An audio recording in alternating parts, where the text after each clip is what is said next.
ফেসবুকে কিছু কিছু পোস্ট হামেশাই চোখের সামনে আসে। পোস্টে লেখা থাকে একাকিত্ব সুন্দর। আমি না সত্যিই চিন্তায় পড়ে যাই, বা আমি কথাটা যখন চিন্তা করি একাকিত্ব সুন্দর, সত্যি সুন্দর।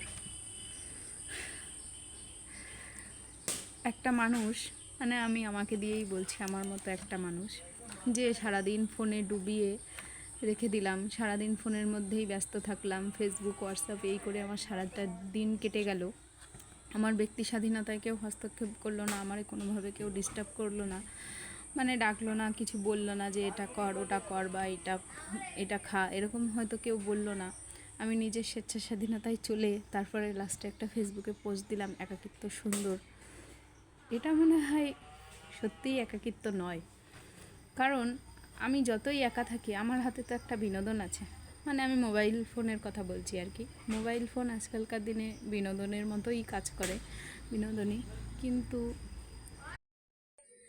আমি হাঁটতে যেতাম, আমার একটা আর কি জ্যাঠা হয়, ওনার ওয়াইফ নেই।